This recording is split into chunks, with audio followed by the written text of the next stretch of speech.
তাহলে কোন আল্লাহ ওয়ালা ব্যক্তির নিকট, পরহেজগার ব্যক্তির নিকট আল্লাহ এবং তার রাসূলের আনুগত্যের শর্তে নিজেকে বিক্রি করে দেওয়ার নাম হলো, বলুন, বায়াত।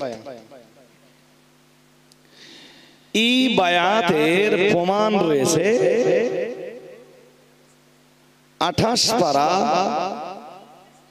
সূরা মুজাদালা, সূরা মুমতাহানার 12 নম্বর আয়াত। এখন তো দেশ জুড়ে সোশ্যাল মিডিয়ায় এক বিরাট বিতর্ক চলছে।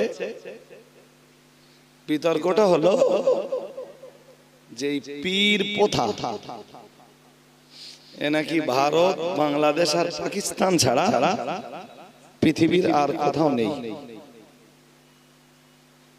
কথা আমার নয়, বলো কথা তথাকথিত একজন বক্তার, আমি তার নাম নেব না আর তার নামে গালিও দেব। এটা আমার অভ্যাসের পরিপন্থী।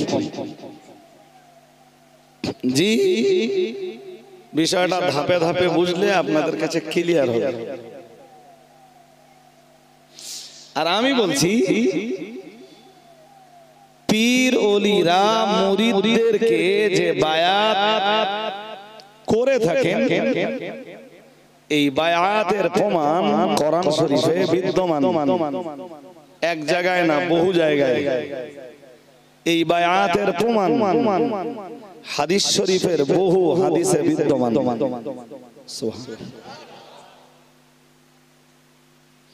এখন যদি কেউ বলে যে ভারত, পাকিস্তান আর বাংলাদেশ ছাড়া অন্য কোথাও পীর মুরিদি নেই, তাহলে বুঝতে হবে যে বায়াত সংক্রান্ত যে আয়াতগুলি আছে, এই আয়াতগুলির আমল ভারত, পাকিস্তান, বাংলাদেশে আছে।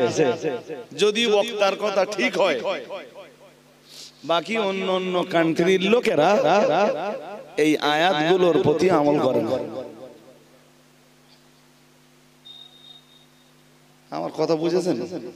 আর আমি আপনাদের বলছি, বায়াত আজও পৃথিবী জুড়ে আছে।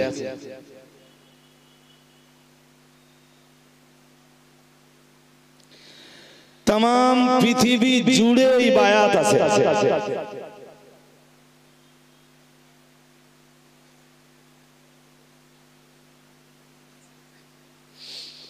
কেউ যদি টাকা লুটবার জন্য পীরত্ব দেখায়, তার দায় তার উপরে। অ্যাকচুয়াল পীর হওয়ার জন্য যে শর্ত, খুব মন দিয়ে শুনতে হবে। অ্যাকচুয়াল পীর হবার জন্য যে শর্ত, সেই শর্ত অনুযায়ী কোন পীর সাহেব, কোন পীরের ভিতরে, খাঁটি কোন পীরের ভিতরে টাকা কামাই করার কোন ধান্দা থাকতে পারে? জোর করে বলেন, পারে? যেটাই টাকা কামাই করার ধান্দা করে, ওটা পীর না, ওটা ইবলিসের মুরিদ।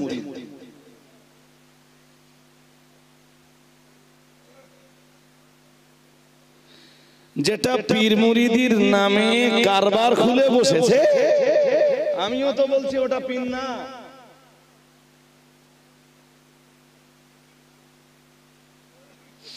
কিন্তু এই পীর মুরিদিটাকে অস্বীকার করা মানেই কোরআন আর হাদিসে যে বায়াতের পদ্ধতি আল্লাহ দিয়েছেন, রাসূল দিয়েছেন, সেই বায়াতকে অস্বীকার করা,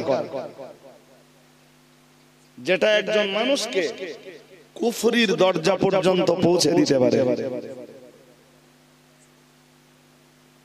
আল্লাহ আমাদের হেফাজত করুন, বলুন আমিন, বলুন আমিন। আরে বাবা, পীরের দরবার মানে মানুষকে বোকা বানানোর কেন্দ্র না। পীর অলি দিগের মাজার মানে শিরকের কেন্দ্রবিন্দু নয়। বলুন আপনারা যারা ফুরফুরা শরীফের মুজাদ্দিদুজ জামান কুতুবুল আলাম আমিরুশ শরিয়াত আলা হযরত দাদা হুজুর কিবলা রাহমাতুল্লাহ আলাইহির মাজারে গেছেন, হুজুরের কবর জিয়ারত করেছেন। কোনদিন দেখেছেন দাদা হুজুর কিবলা রাহমাতুল্লাহ আলাইহির কবরে কেউ ফুল দিচ্ছে? জোর করে বলেন। আগরবাতি, ধূপ জ্বালানি, চাদর চড়ানি। তো পীরের মাজার মানে শিরক। আরে হ্যাঁ না জোর করে বলবেন। পীরের মাজার মানে শিরক। তথাকথিত দেশের এক বক্তায়, আবার বলছি আমি নাম নিচ্ছি না, সে বেচারা বলতে বলতে বলেছে যে এই পীর অলিদের মাজারগুলি, এত খড়গড় করলে হবে না তো ভাই, তাড়াতাড়ি করতে হবে, যা করবেন। একদম মজলিস পুরো নীরব। এই নীরব মজলিসে দ্বীন ঈমান বাঁচানোর জন্য হকের জায়গাতে দাঁড়িয়ে কোরআন আর হাদিসে তথ্য সম্বলিত কিছু বয়ান জনগণকে দিতে হবে। খুব মন দিয়ে শুনুন। বলতে বলতে বলেছে যে পীর অলিদের মাজার, পীর অলিদের দরবার শিরকের আখড়া। নাউজুবিল্লাহ। একটু জোর করে বলুন। বসিরহাট হুজুর কিবলা, দাদা হুজুর কিবলার জীবনী লিখতে লিখতে লিখেছেন যে এপার ওপার বাংলা সহ আসাম, ত্রিপুরার বহু শিরকের কেন্দ্রবিন্দুকে চুরমার করে দিয়েছেন, গুড়িয়ে দিয়েছেন ফুরফুরার পীর সাহেব কিবলা।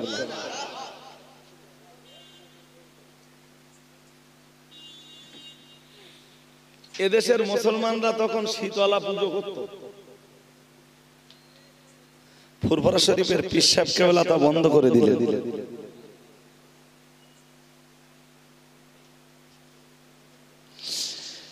আজকে যদি তার ইন্তেকালের পরে এইটা বলা হয় যে পীর অলিদের দরবার অথবা পীর অলিদের মাজার মানে শিরকের কেন্দ্রবিন্দু,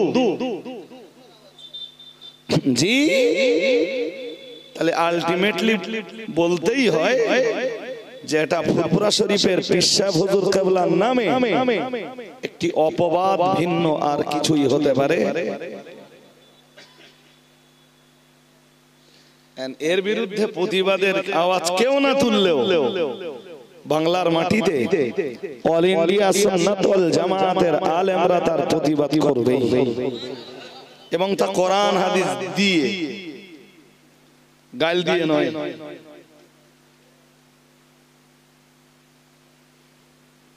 হাজরিনে মজলিস, ইতিমধ্যে বহু লোক এমনি আমাদের বলে যে আমরাই পীর অলিদের মানি না। কে আমাদেরকে বললো আমরা পীর অলি মানি না? ওসব কথা আপন জায়গায় থাকে। কেউ যদি খাঁটি ওলিয়া উলিয়াদেরকে অস্বীকার করে তো তার বিরুদ্ধে প্রতিবাদের আওয়াজ তোলাটা নৈতিক কর্তব্য। একজন আলেম হিসাবে একদম নৈতিক দায়িত্ব, সেই দায়িত্ব যথাযথ পালন করার যোগ্যতা হয়তো নেই, কিন্তু যেইটুকু যোগ্যতায় আছে সেটুকু তো করবই। হাজিরিনে মজলিস, দেশ জুড়ে এক আওয়াজ ওঠে, বলে পীর শব্দ কোরআন শরীফে নেই। শুনছেন নাকি? তা পীর শব্দ কোরআন শরীফে থাকতে যাবে?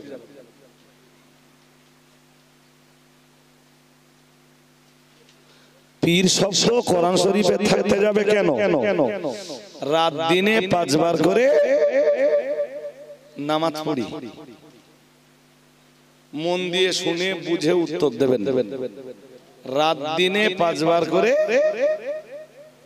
বলুন। আমার নামাজ বলি তো, কোরআন শরীফে 6666টা আয়াতের কোথাও নামাজের কথা বলা নেই। চা জানো আর আনবেন না, আপনি শুধু চাই বলছেন না, আপনি ওয়াজ শুনতেছেন আর না আমারে ওয়াজ করতে দেবেন, আর আনবেন না। আমি 2-3 দিন না সর্দিতে ভুগছি, ভীষণ কষ্ট হচ্ছে, হয়তো কথা বলছি তো হেভি কষ্ট হচ্ছে। খাদিজা রিসালাত সাহেবের পরের দিন থেকে এই সমস্যা হচ্ছে। তবু মন দিয়ে আমার কথা শোনো। রাত দিনে নামাজ পড়ি 5 বার। কোরআন শরীফে 6666টা আয়াতের নামাজের কথা কোথাও, আর নামাজ শব্দ থাকতে যাবে কেন? তো ফার্সি শব্দ। আচ্ছা, সালাতের কথা কিসের কথা? সালাত। সালাত মানে হ্যাঁ, কোরআনের ভাষায় যেটা সালাত, আমাদের ব্যবহৃত ভাষায় তার নাম, খুব মন দিয়ে শুনুন, অন্য মনস্ক হলে কথা বুঝবেন না। নাম্বার 2, রোজা। কোরআন শরীফে রোজা শব্দ কোথাও আসেনি। ইয়া আইয়ুহাল্লাযীনা আমানু কুতিবা আলাইকুমুস সিয়ামু কামা কুতিবা আলাল লাযীনা মিন ক্বাবলিকুম লাআল্লাকুম তাত্তাকুন। অন্য আয়াতে মহান আল্লাহ জানিয়েছেন ওয়া আন তাসুমু খায়রুল লাকুম। সুবহানাল্লাহ। আরেকটু মন খুলে বলেন।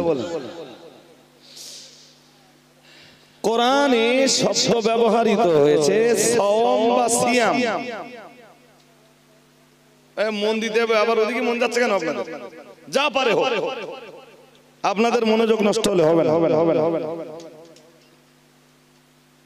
আর ইউটিউবার ভাই যারা আছেন, খুব বেশি নড়াচড়া করলে শ্রোতাদের ডিস্টার্ব হবে।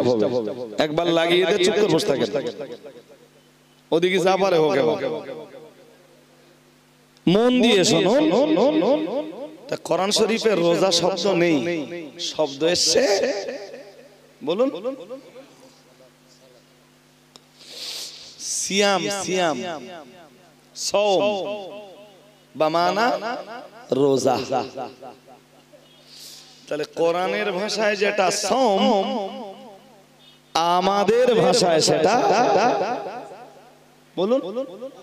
বেশ, ওরা নাই পীর শব্দ গোটা কোরআন হাদিসে খুঁজেছে, কোথাও পায়নি।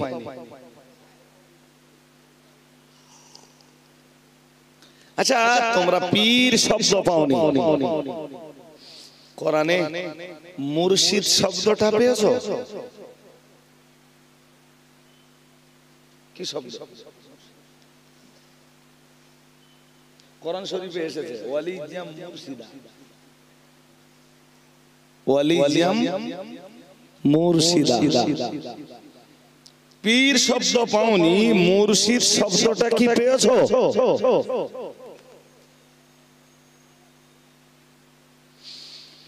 কোরআনের ভাষায় যিনি মুর্শিদ, আমাদের ভাষায় তিনি পীর। আমার কথা বোঝেন? কথা বুঝতে অসুবিধা হচ্ছে? কোরআনের ভাষায় যিনি মুর্শিদ, আমাদের ভাষায় তিনি পীর। নাম্বার 2, পীর শব্দ তোমাকে কোরআনে খুঁজতেও হবে না, পেতেও হবে না, খুঁজলেও পাবে না।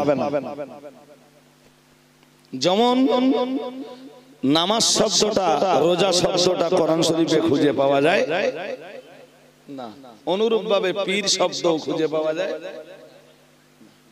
বিষয়টা বুঝুন। কিন্তু কোরআন শরীফের 11 পারা সূরা ইউনূস, কোন সূরা?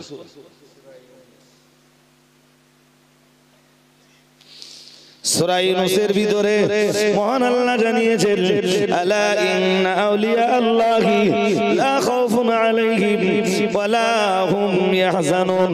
দয়াল নবী মুহাম্মদুর রাসূলুল্লাহ সাল্লাল্লাহু আলাইহি ওয়াসাল্লামের উপরে আল্লাহ যে সূরা ইউনূস নাযিল করেছেন, ওই সূরার ভিতরে মহান আল্লাহ জানিয়েছেন আলা ইন্না আউলিয়া আল্লাহ, মহান আল্লাহ জানিয়েছেন সাবধান হয়ে যাও, আমি আল্লাহ আমার ওলিদের ব্যাপারে। কাদের ব্যাপারে?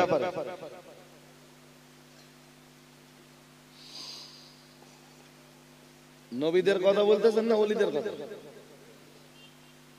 নবীদের কথা তো কোরআনে আছে।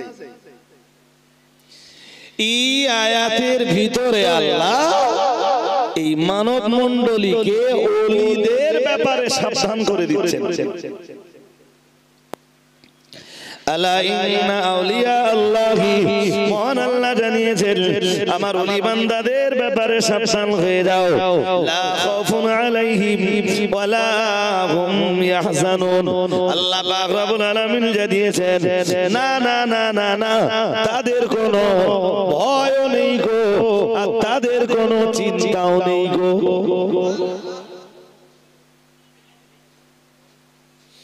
ভয় আর চিন্তা দুনিয়াতেও নেই, আর পরেরটা আপনারা বলেন আখিরাতেও। চিন্তার ভয় কোনটা দুনিয়াতে নেই, আখিরাতেও। পীর শব্দ কোরআনে ব্যবহার হয়নি, কিন্তু ওলি শব্দের ব্যবহার হয়েছে।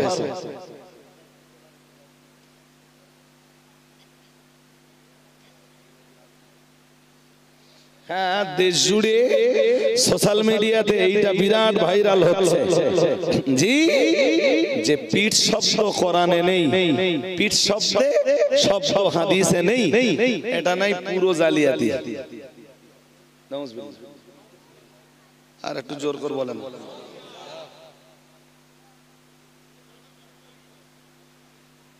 কটাক্ষ করে বলছে জানেন, ওই তোমার পীর সাহেবের কিরম ক্ষমতা আছে, আমার মুখ দেখিয়ে দেখ।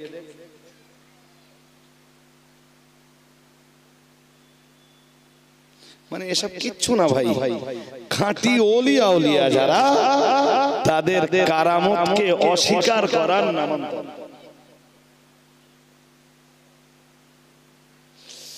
ওলিয়া আউলিয়াদের কারামতের প্রমাণ কোরআন শরীফে আছে। কোথায় আছে? আর জোর করে বলেন না কেন? পীর ওলি আউলিয়াদের কারামতের প্রমাণ কোরআন শরীফে আছে। ওলি আউলিয়াদের কারামতের প্রমাণ হাদিস শরীফে আছে। সুবহানাল্লাহ বলতে পারেন না? আর একটু মন খুলে। আর যেই হুজুরে কটাক্ষ করছে সে জানি না যে পীর ওলিদের কারামতের পিছনে ক্ষমতাটা আসলে পীর ওলিদের না। আমার কথা বুঝতে পারেননি, পেরেছেন? হ্যাঁ, আমি একটা উদাহরণ দিলে বুঝবেন। আমি তো তখন খুব ছোট ভাই, তা যতটা জেনেছি, ফুরফুরা শরীফের মুফতি আজম দাদা হুজুর কেবলার লক্ষ্যে জিগার মেজলা হুজুর কেবলা আমাদের এলাকার কোন এক গ্রামে ওয়াজ করতে এসেছে। আমি দেখিনি, বল শোনা গল্প বলছি একটা, আর গল্প নয়, বাস্তব। তা আকাশে মেঘ হলো, প্রচন্ড ঝড়, প্রচন্ড পানি, ঝড়ে পুরো এলাকা তছনছ। হুজুর যে গ্রামে ওয়াজ করছেন ওই গ্রামে কিচ্ছু হয়নি।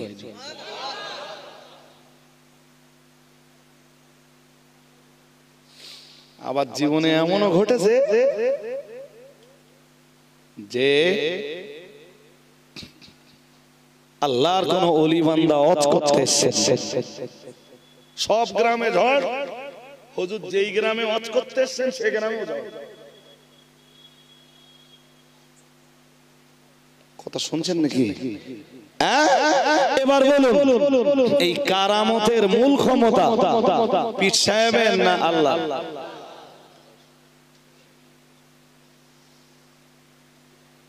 ভাই বোঝাতে গেলে সময় যাবে, তো চলুন আরেকটা বোঝাই। মালিক দিনারের নাম শুনেছেন?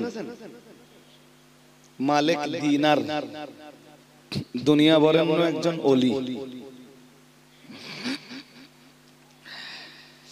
তিনি আসলে ওলিয়া উলিয়াদের পকেটে টাকা পয়সা কিছু থাকতো না, অধিকাংশ শূন্য পকেটে চলতেন, ভরসা আল্লাহর উপর। আর একটু মন করুন, দাদা হুজুর কেবলা জীবনী লিখতে লিখতে বসিরহাট হুজুর কেবলা দেখবেন লিখেছেন যে দাদা হুজুর কেবলা তার জিন্দেগিতে কোনো এক সময় কোনো এক সুদখোরের বাড়িতে তার খাওয়া পড়ে। কি কর আরে কথা বলে না, আপনি ঘুরিয়ে বলতে পারেন দাদা হুজুর বুঝতে পারেনি, ওই তো ওই গল্পটা একই। আল্লাহ যখন জানান তখন জানতে পারেন, আর আল্লাহ না জানালে কিছু জানতে পারেন। ক্ষমতাটা আবার বলছি ওলিদের না, ক্ষমতাটা কার? যখন ক্ষমতা আল্লাহ দেন জানতে পারেন, ক্ষমতা না দিলে।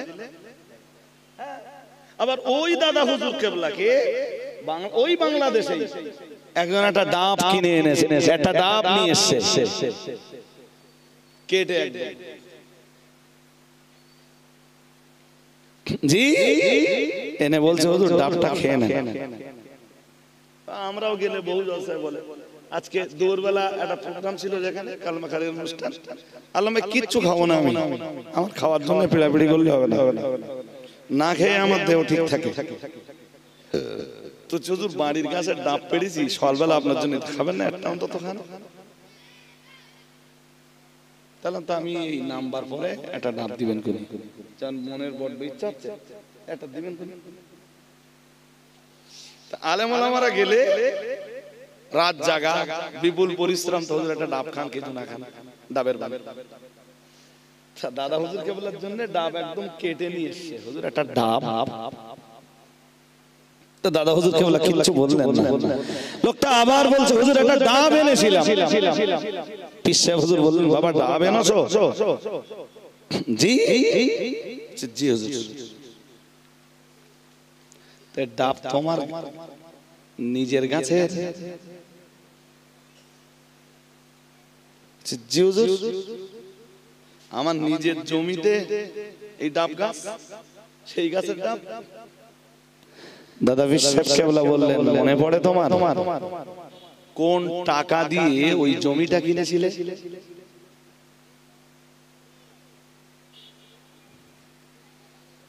জি হুজুর, যে জমিতে ডাব গাছটা আছে বন্ধুকে জমির উপসত্ব দিয়ে এই জমিটা কেনা ছিল। আমি জমি বন্ধক টন্ধক রাখি, ওর বিনিময়ে যে পয়সা পাই ওই পয়সা দিয়ে যে জমি কিনেছিলাম, এই ডাবটা সেই জমিতে দাঁড়িয়ে আছে, এই ডাব গাছটা সেই জমিতে দাঁড়িয়ে আছে। আল্লাহ পাকের ওলি বান্দা, আল্লাহর প্রিয় বান্দা, ফুরফুরা শরীফের মুজাদ্দিদুজ জামান আলা হযরত দাদা হুজুর কিবলা রাহমাতুল্লাহ আলাইহি বললেন বন্ধুকে জমির উপসত্ব দ্বারা ক্রয়কৃত জমিতে মানে যে ডাব গাছটা দাঁড়িয়ে রয়েছে, আল্লাহ পাক রব্বুল আলামিন ফুরফুরা শরীফের পীর আবু বকরকে ওই জমিতে দাঁড়িয়ে থাকা ডাব গাছের ডাব খাওয়াবেন না। আর একটু মন খুলে বললেন ও গাছের ডাব আল্লাহ ফুরফুরার পীর সাহেবকে খাওয়াবেন না, যাও চলে চলে। আজকে জানতে পেরেছেন বলেই, আল্লাহ জানিয়েছেন বলেই ডাবটা খাচ্ছেন না। ও বারবার বলছে যে ডাবটা খেয়ে নেন। আবার বসিরহাট হুজুর কেবলা এটাও লিখেছেন যে বাংলাদেশের কোন এক বাড়িতে খাওয়ার পরে পীর সাহেব কেবলা জানতে পারলেন যে লোকটা সুদখোর। আচ্ছা আগে জানতে পারলেন না কেন? আল্লাহ জানায়নি তাই? ওর ভিতরে কোনো রহস্য থাকতে পারে। এর মানে আপনাদের বুঝতে হবে ক্ষমতা আসলে ওলিদের নয়, আসল ক্ষমতা কার? কার? ওলিদের কি ক্ষমতা? আস্তে মুখ বেঁকে দেবে, জোর করে ক্ষমতা কার? হ্যাঁ, তা সময় হলে তুমি ওলিদের সাথে বেয়াদবি করছো তো, সময় যেদিন হবে ক্ষমতাটা ওলিদের না, ক্ষমতা সব আল্লাহর। তোমার জি বলতে হবে না, সেদিন হয়তো তোমার মুখ এমনি বেঁকে যাবে।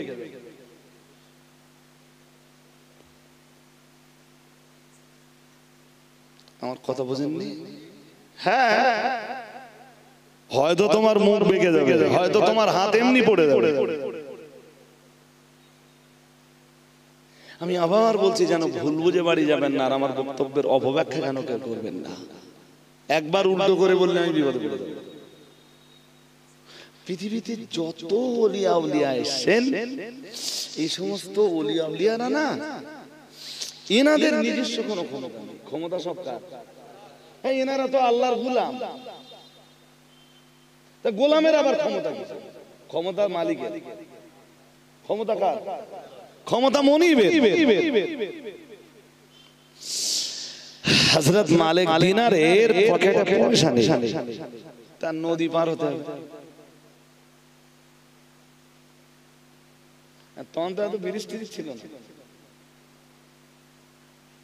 একটা নৌকায় উঠেছে, নদীটা বেশ বড়, নদী পার হবে।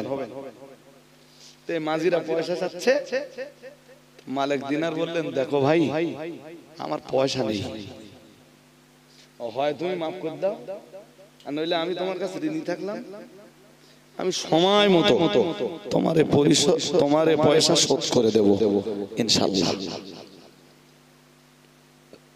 মাঝি বলল পয়সা দিতে হবে, মাফও করবো না, বাকিও।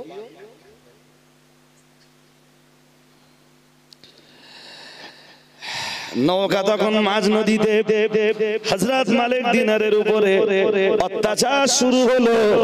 ও বাবাজিরা ভাইরা, এবং মালিক দিনারকে হুমকি দিয়ে বলা হলো, যদি পয়সা না দিতে পারেন তাহলে এই দরিয়া তথা নদীর মাঝখানে আপনাকে ফেলে দেওয়া হবে। না না না না না, আপনাকে নদী পার করে দেওয়া হবে না। ও বাবাজিরা ভাইরা, সর্বোপরি হযরত মালিক দিনারকে ওরা নৌকা থেকে পানিতে ফেলে দিল। আরেকটু মন খুলে বলে, এই ততক্ষণে আল্লাহ মাছগুলোরে হুকুম দিলেন, তোরা প্রত্যেকেই একটা করে সোনার টাকা মুখে করে গালে করে নিয়ে ভেসে ওঠ। নৌকা চতুর্দিকে মাছগুলো একটা করে সোনার টাকা জি মুখে করে নিয়ে গালে করে নিয়ে ভেসে উঠলো। মালিক দিনারকে ওরা ফেলে দিল, আর যে মুহূর্তেই ফেলে দিল, হযরত মালিক দিনার নদীর পানির উপর দিয়ে হাঁটা শুরু করলেন।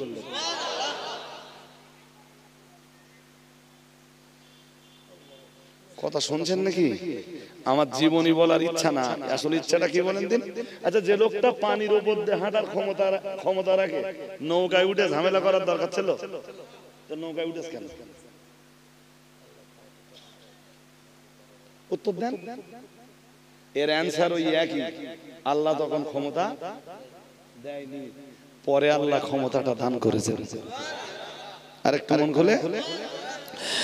সুতরাং ওলি আউলিয়াদের এই কারামতের পিছে ক্ষমতাটা ওলি আউলিয়াদের নয়, আসল ক্ষমতাটা। এবার বলতে পারেন যে হুজুর, এই কারামত কি সত্যি? সত্যি কিনা? তাহলে চলেন কোরআন শরীফের, বেশি না, একটা দুটো দলিলেই একদম নীরব ভূমিকায় শুনতে হবে আমার। আমি এমনি ভাই, আমার ব্যক্তিগত যোগ্যতা খুব ভালো জায়গাতে না, তবু যদি আপনাদের মনোযোগ থাকে তো আমি আশা করব যে খুব তাড়াতাড়ি আপনাদেরকে একটা জায়গাতে পৌঁছে দেব। আল্লাহ কবুল করুন, বলুন আমিন, বলুন আমিন। কোরআন শরীফ 3 পারা, সূরা আলে ইমরানের আয়াত নাম্বার 37। কত? এই আয়াতটা আপনারা যাদের বাড়ি বাংলা তাফসীর আছে অথবা যাদের মোবাইলে তাফসীর আছে গুগল ঘেটে একটু দেখে নেবেন। আল্লাহ এই আয়াতের আগে এবং পরে হযরত মা মারিয়ামের জীবনী আলোচনা করেছেন। ঈসা নবীর মা হযরত মারিয়ামের জীবনী আলোচনা করেছেন এই আয়াতের আগে এবং পরে। এখন অ্যাকচুয়াল জীবনী আলোচনা করার মতো ধৈর্য আমার আজকে নেই ভাই। অনলি যেটা দরকার সেইটা বলছি। হযরত মা মারিয়াম তার মায়ের গর্ভে থাকা অবস্থায় তার মা তার মানে মা মারিয়ামের জননী মান্নত করেছিলেন, রব্বি ইন্নী নাযারতু লাকা মা ফি বাতনি মুহাররারান। এইটা 37 নম্বর আয়াত না বলো, এটা আয়াত নাম্বার 35 মানে বলেছি না আগে পরে হযরত মারিয়ামের ঈসা নবীর মা জননী হযরত মারিয়াম আলাইহিস সালামের আলোচনা হয়েছে। তো মা মারিয়াম যখন মায়ের পেটে তখন ওনার মা মানত করে ফেললেন, বললেন রব্বি হে আমার রব ইন্নী নাযারতু লাকা, আমি নাজার করছি। নাজার মানে মান্নত। কি করছি? কেউ কখনো হারাম জিনিসের মান্নত করবেন না। যদিও আমার সময় নেই আজকে, প্রসঙ্গ ঘুরে যাবে। হযরত মা মারিয়াম আলাইহিস সালামের জননী বললেন ইন্নী নাযারতু লাকা মা ফি বাতনি মুহাররারান।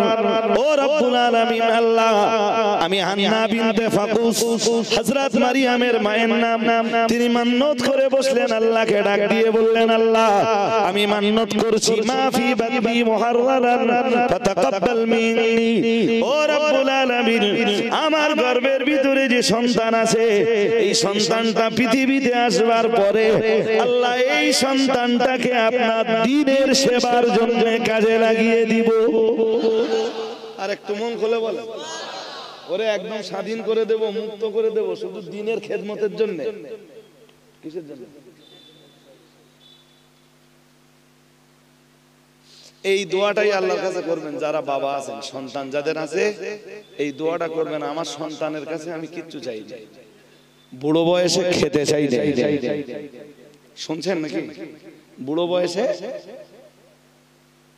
খাওয়া চাই না, জামা কাপড় চাই না, খেদমত চাই না, সেবা শুশ্রূষা চাই না, শুধু চাই একটাই জিনিস, রব্বুল আলামিন আল্লাহ আপনি আমার সন্তানকে আপনার দ্বীনের খেদমতের জন্য কবুল করে নেন। বাবা যারা আছেন, মা যারা আছেন, আল্লাহর কাছে এই দোয়াটা করবেন। আপনার সন্তান যদি দ্বীনের জন্য কবুল হয়ে যায়, ও সন্তান কখনো আপনাকে অপমান করতে পারবে নো কন্ডিশন। বললে তো শুধু লম্বা হয়ে যাবে। এরপরে মা মারিয়ামের ব্যাপারে তার জননী আল্লাহকে ডাক দিয়ে বললেন ফাতাকাব্বাল মিন্নি, আল্লাহ আপনি কবুল করে নেন আমার এই মান্যতটা। আপনি মায়ের পেটে ছেলে না মেয়ে এর কি জানা যায়? এখন তো মা মারিয়াম যখন পেটে ছিলেন তখন জানা যাচ্ছিল ছেলে না মেয়ে। হাজিরিনে মাজলিস মনে রাখুন, আজ আমি লম্বা করব না। ও বাবাজিরা ভাইরা, হযরত মারিয়াম আলাইহিস সালাম তখন মায়ের গর্ভে, ফালাম্মা ওয়াদাআতাহা হযরত হান্না বিনতে ফাকুস যখন তাকে তিনি প্রসব করলেন, প্রসব করেই বললেন কালাত রাব্বি ইন্নী ওয়াদাতুহা উনসা, আল্লাহকে ডাক দিয়ে বললেন আল্লাহ আমি তো একজন কন্যা সন্তান প্রসব করেছি, আল্লাহ আমি তো মান্নত করেছিলাম আল্লাহ আমার এই গর্ভের সন্তানটাকে আমি আপনার দ্বীনের খেদমতের জন্য উৎসর্গ করে দেব আল্লাহ। এখন তো আমি দেখছি আমার কন্যা সন্তান হয়েছে, আমার এই কন্যা সন্তান দ্বীনের খেদমতের জন্য কেমনে কবুল হবে? আল্লাহ ভাবছিলাম তো হবে ছেলে, হয়ে গেছে মেয়ে। মেয়ে দ্বীনের খেদমতের জন্য কেমনে? হ্যাঁ কবুল হবে আল্লাহ। জি আল্লাহ জবাব দিলেন আল্লাহু আ'লামু বিমা ওয়াদাআত ওয়া লাইসা যাকারু কাল উনসা। আল্লাহ বললেন শোনো, তোমার ছেলে হয়েছে না মেয়ে হয়েছে আল্লাহ তা তোমার চাইতে ভালো জানেন। সুবহানাল্লাহ। তোমার ছেলে না মেয়ে এটা আল্লাহ তোমার চাইতে ভালো জানেন। আর এরপরে বললেন ওয়ালাইসা যাকারু কাল উনসা। সুবহানাল্লাহ। আরেকটু মন খুলে আল্লাহ বললেন তবে শোনো হান্না, তোমারে যে মেয়ে দিয়েছি এই মেয়ে দুনিয়ার বহু ছেলেও তোমার এই মেয়ের সমতুল্য নয়।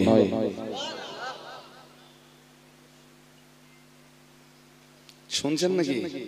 হ্যাঁ, খাদিজা এবছরে 66টা মেয়ে বুখারীতে পড়ছে। কত? হ্যাঁ 66টা মেয়ে বুখারীতে পড়ছে। তো তারা বুখারী, মুসলিম, আবু দাউদ, নাসাই, ইবনে মাজাহ, তিরমিজি, মুয়াত্তা মালিক, মুয়াত্তা মুহাম্মদ, তাহাবি এককালীন 9খানা হাদিসের কিতাব পড়ছে। কটা? 9খানা হাদিসের কিতাব পড়ে 1 বছর ধরে গবেষণা করে রমজানের আগে মৌলানা হয়ে মাদ্রাসা থেকে ফারেগাত হবে। হ্যাঁ, এই সমাজে বহু মদ্দা লোক আছে না, ওদের সব পারবে না? আরে হ্যাঁ না বলেন, এরা মদ্দা লোক আছে না?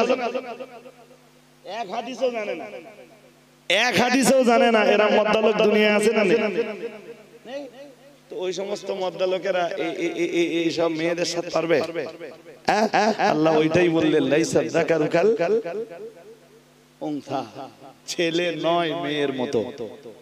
এমন মেয়ে তোমারে দিলাম হান্না, জি দেশের বহু ছেলেও তোমার মেয়ে, তোমার জি তোমাকে এমন মেয়ে দান করেছি, এমন কন্যা দান করেছি, দেশের বহু ছেলেও তোমার মেয়ের সমতুল্য নয়। তাই হয়, মেয়েকে যদি গড়া যায়, মেয়ের যদি ধার্মিকা বানানো যায়, মেয়ের যদি নামাজিনী বানানো যায়, মেয়ের যদি দ্বীন দেওয়া যায়, মেয়ের যদি ইসলাম দেওয়া যায়, মেয়ের যদি কোরআন দেওয়া যায়, মেয়ের যদি হাদিস দেওয়া যায়, মেয়েকে যদি সুন্নাতে নববীর উপরে তৈরি করা যায়, জি তো সেই মেয়েটার পাশে জগতের বহু পুরুষ ছেলেও দাঁড়াতে।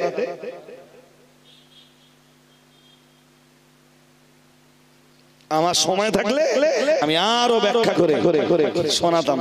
তো হযরত মা মারিয়াম আলাইহিস সালাম জি তিনি লালিত পালিত হচ্ছিলেন তার খালুজি হযরত নবী জাকারিয়া আলাইহিস সালামের তত্ত্বাবধানে। অন্যদিকে মন দিলে আমার কথা বলো বুঝবেন না। হযরত নবী জাকারিয়া আলাইহিস সালামের তত্ত্বাবধানে লালিত পালিত হচ্ছিলেন। তো হতে হতে হতে হতে আমি প্রায় জায়গাতে চলে এসেছি। ছিলেন বাইতুল মুকাদ্দাসের জি বাইতুল মুকাদ্দাস সংলগ্ন এক ঘরের ভিতরে, যেখানে ঢুকতে গেলে 7টা তালা খুলতে হবে। কয়টা? যেখানে ঢুকতে গেলে তালা খুলতে হবে কয়টা? 7টা তালা খুলতে হবে। জি যেখানে কেউ পৌঁছাতে পারত না, শুধু যার নিয়ন্ত্রণে তিনি লালিত পালিত হচ্ছেন আল্লাহর নবী হযরত জাকারিয়া আলাইহিস সালাম সেখানে ঢুকতে পারবেন। তো জাকারিয়া নবী একদিন ঢুকলেন, শুনুন তাহলে মন দিয়ে এবার আয়াতটা। এই যে فتقبلها ربها بقبول حسن وأنبتها نباتا حسنا وكفلها زكريا। হযরত নবী জাকারিয়া আলাইহিস সালাম তার নিয়ন্ত্রণ করছিলেন, তত্ত্বাবধান করছিলেন। কুল্লামা দাখালা আলাইহা জাকারিয়াল মিহরাবা ওয়াজাদা ইনদাহা রিজকান ক্বালা ইয়া মারইয়ামু আন্না লাকি হাযা ক্বালাত হুয়া মিন ইনদিল্লাহ। আরেকটু মন খুলে তত্ত্বাবধান করতেন আল্লাহ নিজে বলছেন কাফালাহা জাকারিয়া, জাকারিয়া নবী তার লালন পালন করতেন। সুবহানাল্লাহ বলবেন না? আর একটু মন খুলে। আর ওই কক্ষের ভিতরে প্রবেশ করতেন জাকারিয়া নবী। একদিন জাকারিয়া নবী সেখানে ঢুকে দেখলেন যে হযরত মারিয়ামের সামনে বিভিন্ন ধরনের ফল আছে। সুবহানাল্লাহ। কি আছে? বিভিন্ন আইটেমের ফল। আর যেসব ফল জাকারিয়া নবী দেখতে পেলেন, টোটাল এলাকায় যত মার্কেট আছে, সারা দেশ ঘুরলেও সেসব ফল খুঁজে এত আওয়াজ হলে হবে না, বলো ইউটিউবারদের বলছি, আবার খুব ডিস্টার্ব হবে, বলো একদম ডু নট ডিস্টার্বে আপনারা কাজ করুন। আর এতটা লোক আমার সামনে বসে আছে, আমি যদি এই কথাগুলো বুঝিয়ে না গুছিয়ে না বলতে পারি একদম পুরো বেকার হয়ে যাবে। এইটাই ভাইটাল পয়েন্ট। জাকারিয়া নবী যে দেখলেন ওয়াজাদা ইনদাহা রিজকান, তার সামনে রিজিক ভর্তি, মানে বিভিন্ন ধরনের। আর এমন ফল যে ফলের মৌসুম না, তখন তো স্টোর ফেস্টোর ছিল না যে মাল স্টোরজাত করে রাখা হবে, জি। আর সিজনাল ফল ছাড়া জি অন্য অন্য ফল পাওয়া যাবে এরকম ব্যবস্থা না। গোটা দেশ ঘুরলে যেসব ফল পাওয়া যায় না, হযরত মা মারিয়ামের সামনে সেসব ফল রয়েছে। এইসব কথা কে শোনাচ্ছেন নবীকে? আল্লাহ। কোন সূরায়? সূরা আলে ইমরানে। কোন সূরা? হ্যাঁ, সূরা আলে ইমরানের 37 নম্বর আয়াতে আল্লাহ নবীকে জানাচ্ছেন, ও নবী আপনাকে এগুলো জেনে রাখা উচিত। আল্লাহ পাকের নবী হযরত জাকারিয়া আলাইহিস সালাম যখন মা মারিয়ামের কাছে প্রবেশ করলেন, ওয়াজাদা ইনদাহা রিজকান, বিভিন্ন ধরনের ফল দেখতে পেলেন। ও বাবাজিরা ভাইরা, হযরত জাকারিয়া নবী তো আশ্চর্য হয়ে গেলেন। না না না না না, আপাতত এখানে এমন বহু ফল রয়েছে যে ফলগুলো তামাম এলাকা তো দূরের কথা, তামাম দেশ খুঁজে বেড়ালেও যে ফলগুলো পাওয়া যায় না, এমন বহু ফল এখানে পাওয়া যায়। ও বাবাজিরা ভাইরা, গভীরভাবে মাথায় রাখুন, উপলব্ধি করুন। তাই হযরত নবী জাকারিয়া আলাইহিস সালাম এক বিন্দু বিসর্গ দেরি না করে জিজ্ঞেস করলেন, কালা ইয়া মারইয়ামু আন্না লাকি হাযা, ও মারইয়াম তুমি বলো এই ফল তুমি কোথায় পেলে? আবার এই মনের দিকে যাচ্ছে কেন বাবা? আমি তো বুঝতে পারছি না আপনাদের। আবার একদম বকলে হবে না, একদম আওয়াজ করলে হবে না, অনেকক্ষণ আওয়াজ হচ্ছে বলো। আমি বলে এসব সহ্য করা লোক না, বলো আমি এক বিন্দু ডিস্টার্ব সহ্য করি না ওদের মজলিসে আর না ক্লাসে। আমার ক্লাসে সুদ পড়ে গেলে আওয়াজ পাওয়া যায়। আর এরা মনে করে যে হুজুর বলেন না, বল হুজুর এখন ওয়াজ করছে তাই বারবার ফোনটা কেটে যাচ্ছে। সব মনে করে আমি যেরকম ফ্রি, হুজুর এরকম ফ্রি আছি, ফোন লাগিয়ে দেই। জি হাজরিনে মজলিস, কথা বুঝুন। জাকারিয়া নবী এই দৃশ্য দেখে, সারা দেশে এসব ফল পাওয়া যায় না, মারিয়ামের কাছে এসব ফল এলো কোত্থেকে? তো উনি মারিয়ামকে আল্লাহ বলতেছেন। জাকারিয়া নবী বললেন, কালা ইয়া মারিয়াম, হে মারিয়াম আন্না লাকি হাদা, কোথা থেকে এলো তোমার কাছে এই সমস্ত ফল? মা মারিয়াম জবাব দিলেন, কালাত হুয়া মিন ইনদিল্লাহ, বললেন এসব ফল আমার কাছে এসেছে আল্লাহর পক্ষ থেকে। কার পক্ষ থেকে? মারিয়াম নবী। পৃথিবীর কোন মেয়েকে আল্লাহ নবী বানিয়েছে? পৃথিবীর কোন মহিলাকে আল্লাহ নবী বানিয়ে? তার মানে হযরত মা মারিয়াম ওলি। কথা বোঝে না? মা মারিয়াম কি? হ্যাঁ, আল্লাহর পেয়ারা বান্দি, আল্লাহর পেয়ারা বান্দি। জি, তাই আল্লাহ হযরত মারিয়ামের কাছে জান্নাতি বেহেশতি খাবার পাঠাচ্ছেন। সুবহানাল্লাহ বলেন। তাই আল্লাহ হযরত মারিয়ামের কাছে কি পাঠাচ্ছেন? জান্নাতি খাবার, জান্নাতি খাবার। তুমি যদি বলো যে ওলিদের কারামত মানবো না, তাহলে বলো মা মারিয়ামের এই কারামত, মা মারিয়াম তো নবী না, তাহলে এটা মুজিজা না? নবীদের জন্য মুজিজা আর ওলিদের জন্য কারামত, আর শয়তানদের জন্য সিহির, জাদু। মুখস্থ করে নেন তিনটে কথা। ওলিদের জন্য, নবীদের জন্য মুজিজা, ওলিদের জন্য কারামত, আর শয়তানদের জন্য জাদু। তা মা মারিয়ামের এটা জাদু নাকি? জোর করে বলেন। জাকারিয়া নবী যে দেখতেছেন বিভিন্ন ফল মূল আছে সেখানে, এমন ফল যেই ফল গোটা দেশে পাওয়া যায় না। এটা জাদু নাকি? আবার এটা কি মুজিজা নাকি? মুজিজা তো তাদের হবে যারা নবী। তাহলে মুজিজাও না, জাদু, এটা ওলির কারামাত। আরেকটু মন খুলে, এই কথাটাই তো আহলুস সুন্নাহ ওয়াল জামাতের উলামারা তাদের আকায়েদের কিতাবে লিখেছেন যে কারামাতুল আউলিয়ায়ে হাক্কুন, ওলিদের কারামত সত্য। আরেকটু মন খুলে বলেন, ওলিদের কারামত সত্য। কোরআন তার প্রমাণ দেয়। হযরত মা মারিয়ামের কারামত ছিল। সুবহানাল্লাহ বলবেন না? আরেকটু মন খুলে, হুজুর কোরআন শরীফ পড়া না তোমরা খুব ভালো হচ্ছে না। আর একটু কোরআন নিয়ে যদি গবেষণা করতে তাহলে ওলিয়া উলিয়াদের বয়ানও কোরআনে পেতে, আর ওলিয়া উলিয়াদের কারামতের কথাও কোরআন শরীফে পেতে। হুজুর কোরআনের ভাষায় যিনি আল্লাহর ওলি, আমাদের ভাষায় তিনি হলেন পীর সাহেব। তিনি কি? তিনি কি? চলুন 2 নম্বরে আর একটা দলিল নেন, সময় নেই যদিও, এ দেখতে দেখতে সময় চলে যাচ্ছে। বলো জি। কোরআন শরীফ আগের দলিলগুলো মনে রাখবেন। সূরা আলে ইমরানের 37 নম্বর আয়াত পড়ে দলিল দিলাম, তাই না? এবারে শুনুন খুব মন দিয়ে। 19 পারা সূরা নামল, আমি বার করে ফেলেছি। সূরা কত পারা? 19 পারা সূরাতুন নামল। তো এই সূরাটায় আল্লাহ সুলাইমান নবী আর রানী বিলকিসের বিবরণ দিয়েছেন। ইতিহাস। সেই ইতিহাস বলার তো সময় নেই, 3-4 ঘন্টা লাগবে। যদি কোরআন ধরে ধরে বলা হয় তবুও 3-4 ঘন্টা লেগে যাবে জি ওই ইতিহাস বলতে। কিন্তু সে ইতিহাস তো বলবার মতো সময় আমার আজকে নেই। তবু একটুখানি শুধু আপনাদেরকে ধরিয়ে দিচ্ছি।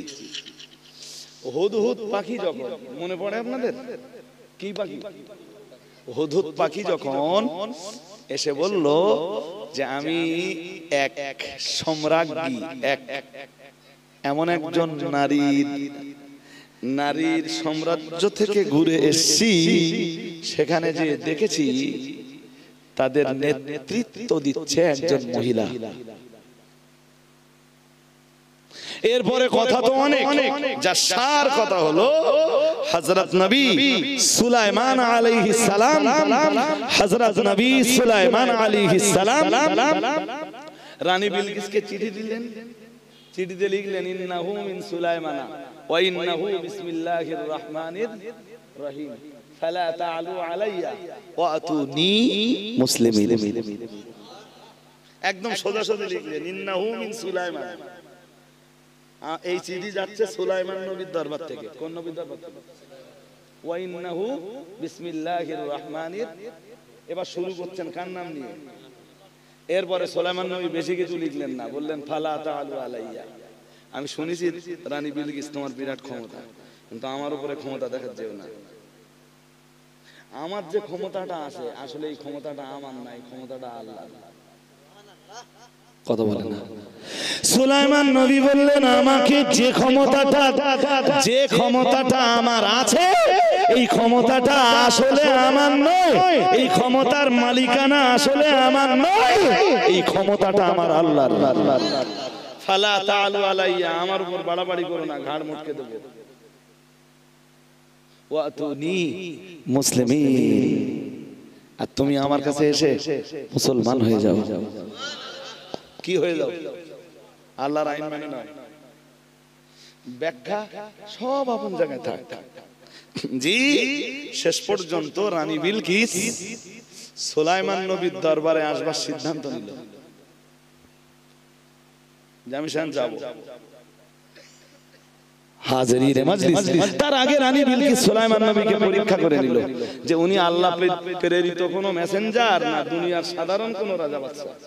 কিন্তু ফলাফল যা পেলেন, অনেক হাদিয়া পাঠালেন, সুলাইমান নবী কোনো হাদিয়া গ্রহণ করলেন না। বললেন বালান্তুম বিহাদিয়াতিকুম তাফরাহুন, তোমাদের হাদিয়া নিয়ে তোমরা খুশি হও, তোমাদের দেওয়া হাদিয়া সুলাইমান নবীর লাগবে।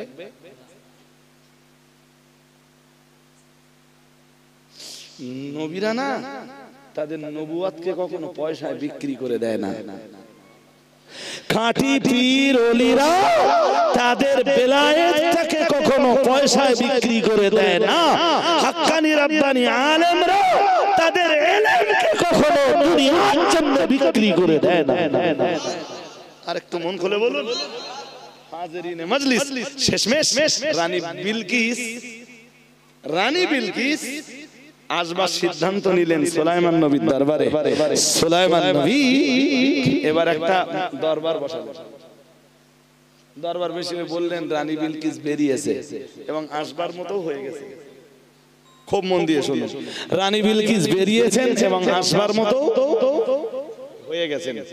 জি, কালা হযরত নবী সুলাইমান আলাইহিস সালাম বললেন আইয়ুহাল মালাউ আইয়ুকুম ইয়াতিনি বিআরশিহা ক্বাবলা আইয়াতুনি মুসলিমিন। বললেন রানী বিলকিস আমার দরবারে আসার আগেই রানী বিলকিসের সিংহাসনটা এনে দিতে পারবে কে? রানী বিলকিস বেরিয়ে গেছে, আসবার মতো হয়ে গেছে। এখন বলো কে পারবে? মজলিসে জিনেরাও আছে, জিনেরাও আছে, মানুষেরাও জোর করে বলতেছেন না কেন? আছে। জি, সেই সমাবেশে সুলাইমান নবী বলেন আইয়ুহাল মালা, হে আমার পরিষদ বর্গ, আইয়ুকুম ইয়াতিনি, কে আমার কাছে এনে দিতে পারবে বিআরশিহা, রানী বিলকিসের ওই সিংহাসন, ক্বাবলা আইয়াতুনি, রানী বিলকিস আমার কাছে পৌঁছানোর আগে আগেই তার সিংহাসন আমার কাছে কে পৌঁছে দিতে পারবে? হাজিরিন, কালা ইফরিতুম মিনাল জিন, একটা জিন বলল, খুব মন দিয়ে শুনুন, আনা আতিকা বিহি ক্বাবলা আন তাকুমা মিন মাকামি। বলেন হুজুর আপনি যে সিংহাসনে বসেন, আর সিংহাসনে বসবার পরে, সিংহাসনে একবার উপবিষ্ট হওয়ার পরে যতক্ষণ এই সিংহাসনে বসে থাকে তার ভিতরে আমি সিংহাসনটা আপনার দরবারে হাজির করব। এর মিন্স কি? এর মিন্স দাঁড়ালো এক বেলা লেগে যাবে।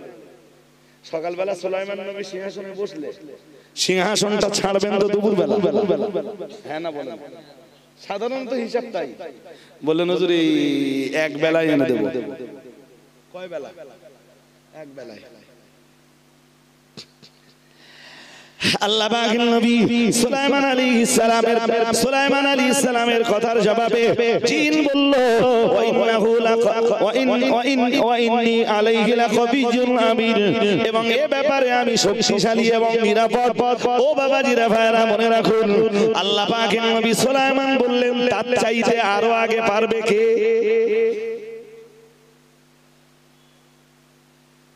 বললেন তার চেয়ে আগে আর কেউ পারবা? মজার ব্যাপার, ক্বালাল্লাযী ইনদাহু ইলমুল কিতাবি আনা আতিকা বিহি ক্বাবলা আইয়ারতাদ্দা ইলাইকা তরফুকা। ইসমে আযম যখন একজন মানুষ, খুব মন দিয়ে শুনতে হবে, জিন তো সময় চেয়েছে একবার। সুলাইমান নবীর দরবারের একজন মানুষ, তার নাম আসেফ বিন বারখিয়া। নাম কি?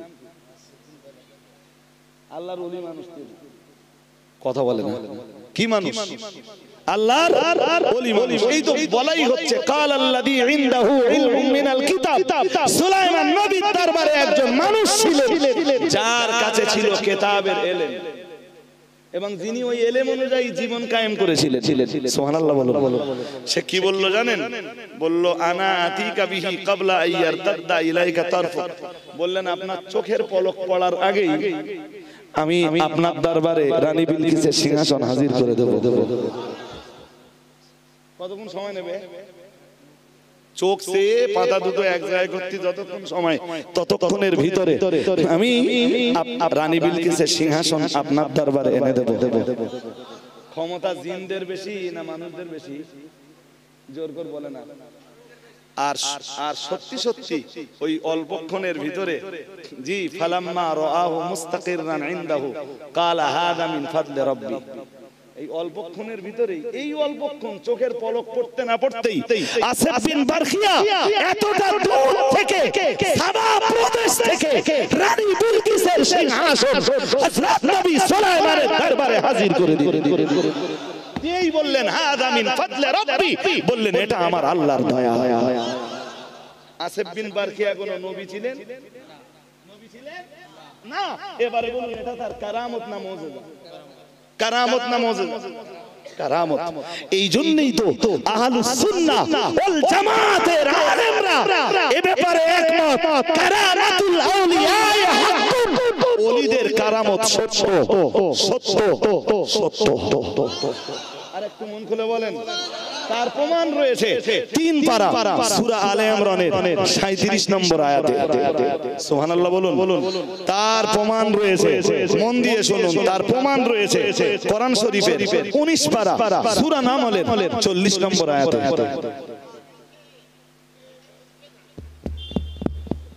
কোনটা চলছে না?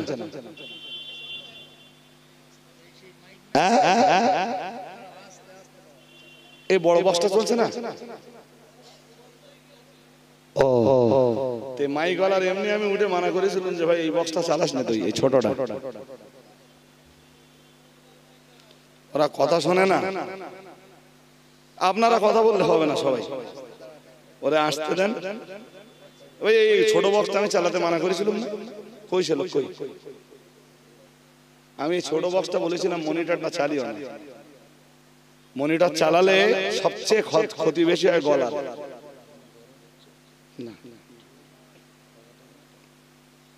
না না না, এটাকে পুরো বন্ধ করো। এটা চালাচ্ছ কেন মনে মনে? ফের আমি তো মানা করেছি। আমার পরে অন্য অন্য হুজুররা যখন আসবে তখন দরকার চালাবে, আমি মনিটর চালাতে দিই কোনো মজলিসে। জি এই বক্সটাকে ঠিকঠাক চালাও। একটু দরুদ শরীফ পড়ে নেন। আল্লাহুম্মা সাল্লি আলা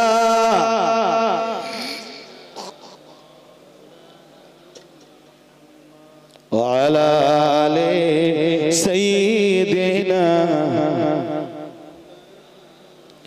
গাছে চিল্ল নবীজি রে, মাসে চিল্ল নবীজি, উম্মত হইয়া চিনিলাম না গো, চিনিল বনের হরিণী।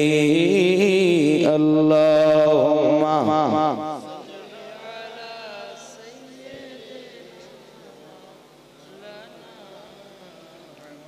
ওয়া আলা আলি সাইয়্যিদিনা। কোথায় আছেন দয়ার নবী, আমাদেরকে ছাড়িয়া খিলাবে আপনি ছাড়া এই ধরাতে বাঁচিয়া। আল্লাহুম্মা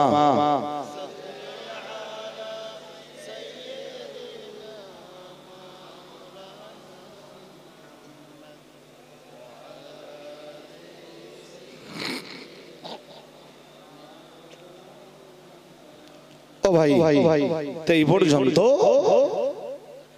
মূলত আমি 2 জিনিস আপনাদের ব্রেনে দিতে চেয়েছি। যে প্রথমত যেটা দিতে চেয়েছি সেটা হলো পীর শব্দ কোরআন শরীফে নেই, মুর্শিদ শব্দ আছে। পীর শব্দ কোরআন শরীফে নেই, ওলিয়া উলিয়া শব্দ কোরআন শরীফে, ওলিয়া উলিয়া শব্দ নেই, ওলিয়া উলিয়া শব্দ আছে। তা কোরআনের ভাষায় যারা ওলিয়া উলিয়া, আমাদের ব্যবহৃত ভাষায় তারাই পীর সাহেব কেবলা। আরেকটু মন খুলে কোরআন শরীফের সূরা তাওবা সম্ভবত 119 নম্বর আয়াত। কথা মন দিয়ে শুনতে হবে, নইলে বুঝবেন না। বলো কোরআন শরীফ সূরা তওবা সম্ভবত 100 কত বলেছি বলেন 119 নম্বর আয়াত না সূরা তওবার ভিতরে আল্লাহ স্পষ্ট বলেছেন আল্লাহ পাকের কোরআন জানিয়েছে ইয়া আইয়ুহাল্লাযীনা আমানু তাকুল্লাহা ওয়া কুনু মা'আস সাদিকিন মহান আল্লাহ জানিয়ে দিয়েছে ইয়া আইয়ুহাল্লাযীনা আমানু হে দুনিয়ার ঈমানওয়ালা মানুষের দল তাকুল্লাহা তোমরা আল্লাহকে ভয় করো মহান আল্লাহ পরই বললেন আর আল্লাহকে ভয় করবার জন্য রাস্তাটাও তোমরা জেনে নাও আমি আল্লাহ পাক রব্বুল আলামিন বলছি ওয়া কুনু সহজেই তোমরা আল্লাহকে ভয় করতে পারবে আমি আল্লাহ পাক রব্বুল আলামিন নিজেই ঘোষণা দিচ্ছি অকুনু মা'আস সাদিকিন তোমরা সত্যবাদীদের দলভুক্ত হয়ে যাও তোমরা সাদিকিনদের অন্তর্ভুক্ত হয়ে যাও তোমরা যদি সাদিকিনদের অন্তর্ভুক্ত হতে পারো তোমরা যদি সাদিকিনদের সোহবত লাভ করতে পারো তোমরা যদি সাদিকিনদের দলগত হতে পারো সাদিকিনদের মজলিসে বসতে পারো আমি আল্লাহ পাক রব্বুল আলামিন বলছি তবেই তোমাদের পক্ষে তাকওয়া অবলম্বন করা সহজ হয়ে যাবে আর একটু মন খুলে বলেন এই আয়াতে আল্লাহ সাদিকিনদের সোহবত নিতে বলেছেন আমি আবার পড়ছি আয়াতটা ইয়া আইয়ুহাল্লাযীনা আমানু হে ঈমানওয়ালারা এ কি কাফেরদের ডাক দিচ্ছেন আর জোর করে বলেন কাদের ডাক দিচ্ছেন আমাদের মতো যাদের ঈমান আছে আল্লাহ তাদেরকে ডাক দিয়ে বলছেন ইত্তাকুল্লাহ কাকে ভয় করো জোর করে বলেন আর এই আল্লাহকে ভয় করা তোমাদের পক্ষে সহজ হয়ে যাবে তখন অকুনু মা'আস সাদিকিন তোমরা সাদিকিনদের দলগত হয়ে যাও এখন বুঝতে পারেননি আগে শব্দটা মনে রাখেন তারপরে তো বোঝাবো আপনাদের অকুনু মা'আস সাদিকিন অকুনু মা'আস বলুন বলুন একটা শব্দ অন্তত উচ্চারণ করুন আল্লাহ বলছেন হয়ে যাও তোমরা সত্যবাদীদের অন্তর্ভুক্ত আর একটু মন খুলে বলেন না জি এই সাদিকিন মানে হলো সত্যবাদীর দল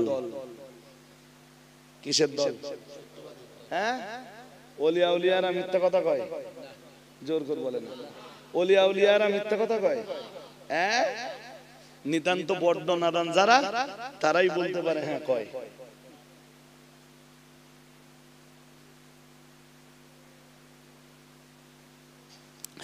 হাজিরিনে মজলিস মনে রাখুন আমি সময় পাবো না আমি লম্বা করে ব্যাখ্যা দেওয়ার মতো অবকাশ পাবো না আমি আগের যে আয়াতটা পড়েছি বলেছিলাম কোরআন শরীফের সূরা তাওবার 119 নম্বর আয়াত চলুন আমি এবারে আপনাকে আরো একটা দলিল দেই ও বাবাজিরা ভাইরা এবং দলিলটা আশা করি বুঝতে আপনাদের সময় লাগবে না আপনারা নামাজের ভিতরে সূরা ফাতিহা পড়েন এখানে যত মুসল্লি এসেছেন যত মুসলমানরা এসেছেন আশা করা যায় সবাই আপনারা সূরা ফাতিহাটা জানেন আমার আল্লাহ পাক রব্বুল আলামিন যে সূরাটা কেবলমাত্র উম্মতে মুহাম্মাদীকে বিশেষ উপহার হিসাবে দান করেছেন না না না না না সূরা ফাতিহার মতো এই জাতীয় কোন সূরা তাওরাতের ভিতরেও ছিল না ইনজিলের ভিতরেও ছিল না জবুরের ভিতরেও ছিল না এমন কি সূরা ফাতিহার মতো এই রকম দুরন্ত সূরা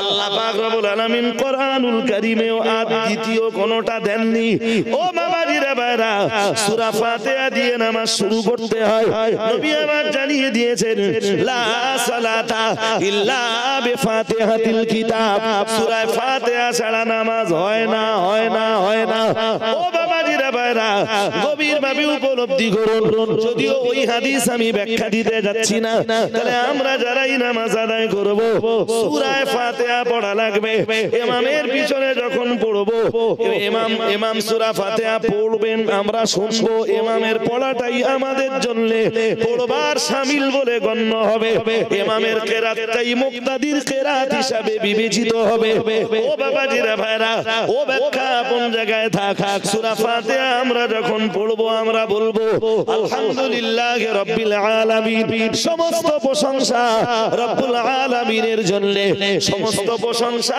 সেই আল্লাহর জন্য যিনি জগৎ সমূহের লালনকারী, যিনি জগৎ সমূহের পালনকারী। ও বাবাজিরা বারা, এরপরে মহান আল্লাহ আবার বললেন আর রহমানির রহিম, যিনি অসীম দয়ালু অতীব কৃপাবান। মালিক ইয়াউমিদ্দিন, যিনি প্রতিফল দিবসের মালিক। কেউ কারোর জন্য জান্নাতের ফয়সালা, আবার কারোর জন্য জাহান্নামের ফয়সালা। মহান আল্লাহ বললেন মালিক ইয়াউমিদ্দিন, সেদিন আমি কারোর জন্য জাহান্নামের ফয়সালা দেব, কারোর জন্য জান্নাতের ফয়সালা দেব। ওই প্রতিফল দিবসের মালিক আমি আল্লাহ। ও বাবাজিরা বারা, এরপরে মহান আল্লাহ আবার বললেন ইয়্যাকা না'বুদু ওয়া ইয়্যাকা নাস্তাঈন। এতক্ষণ আল্লাহর প্রশংসা করলাম, স্বীকার করে নিলাম আল্লাহ কিয়ামতের দিন আপনি প্রতিফল দান করবেন, কারোর জন্য জান্নাতের ফয়সালা করবেন, কারোর জন্য জাহান্নামের ফয়সালা দেবেন। ও রব্বুল আলামিন আল্লাহ, আপনার তৈরি করা জাহান্নামের আগুন সইবার মতো ক্ষমতা আমার নাই। তাই আল্লাহ ইয়্যাকা না'বুদু, আল্লাহ কেবল আমরা আপনার জন্যই ইবাদত করি, কেবল মাত্র আপনার জন্যই সাজদা করি। ওয়া ইয়্যাকা নাস্তাঈন, আর সাহায্য কামনা করি শুধুমাত্র আল্লাহ আপনার কাছেই। আল্লাহ আপনি ছাড়া আর কারোর জন্য ইবাদত করি না, কার সাহায্য আপনি ব্যতীত অন্য কারোর কাছে চাই না, চাই না, চাই না। ও বাবাজিরা বারা, মহান রব্বুল আলামিন যেন তখন বলেন ও আমার বান্দারা, এতক্ষণ আমার এত গুণগান গাইলি, এতক্ষণ আমায় এত প্রশংসা করলি, তুই তো এই মুহূর্তেই বলতেছিলি আল্লাহ সাহায্য কেবল আপনার কাছে চাই। এবার বললা কি সাহায্য লাগবে বান্দা তোদের? আমরা সঙ্গে সঙ্গে বলে ফেলি ইয়্যাকা না'বুদু ওয়া ইয়্যাকা নাস্তাঈন। মহান রব্বুল আলামিন বলেন কিসের সাহায্য করব বান্দা তোদের? আমরা সঙ্গে সঙ্গে বলি ইহদিনাস সিরাতাল মুস্তাকিম। ও রব্বুল আলামিন, অন্য কোনো সাহায্য লাগবে না, সহযোগিতা লাগবে না। আল্লাহ আপনি আমাদেরকে সিরাতুল মুস্তাকিমে পরিচালিত করুন। আল্লাহ অন্য কোনো সাহায্য চাচ্ছি না, সাহায্য চাই কি ইহদিনাস সিরাতাল, আল্লাহ আমাদেরকে সিরাতুল মুস্তাকিমটা দান করুন, সহজ সরল পুণ্যের রাস্তাটা দান করুন। আল্লাহ জানো আবার বলেন কি রকম রাস্তা চাচ্ছিস বলবি তো? আমরা আবার বলি ইহদিনাস সিরাতাল, আর একটু ব্যাখ্যা করে আমরা বলি ইহদিনাস সিরাতাল মুস্তাকিম। এরপরে আবার আরো ব্যাখ্যা করে বলি সিরাতাল্লাযীনা আন'আমতা আলাইহিম। আল্লাহ তাদের রাস্তাটা চাচ্ছি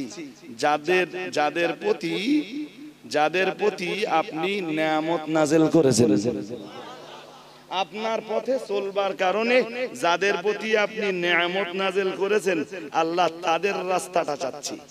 সুবহানাল্লাহ বলেন না? আর একটু মন খুলে বলেন না, কাদের রাস্তা বলেন? আল্লাহ যাদের রাস্তায়, যারা আপনার রাস্তায় চলবার কারণে খুশি হয়ে আপনি আপনার নেয়ামত নাযিল করেছেন, যাদের প্রতি আপনার করুণা নাযিল করেছেন আল্লাহ তাদের রাস্তাটাই চাইছি। আর একটু মন খুলে, তাহলে সূরা ফাতিহা পড়ে আমরা কাদের রাস্তা চাই?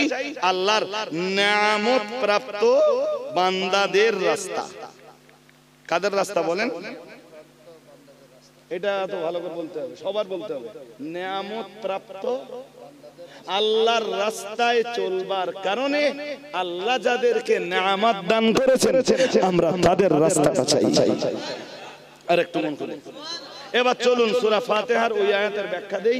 কোরআন শরীফ ভুলে গেলে হবে না, কোরআন শরীফ 5 পারা সূরা নিসার আয়াত নাম্বার 69, আয়াত নাম্বার 69 মানে 69, 69 মানে কয় 69 নম্বর আয়াতে নেয়ামত প্রাপ্ত বান্দা কারা আল্লাহ তার ব্যাখ্যা দিচ্ছেন।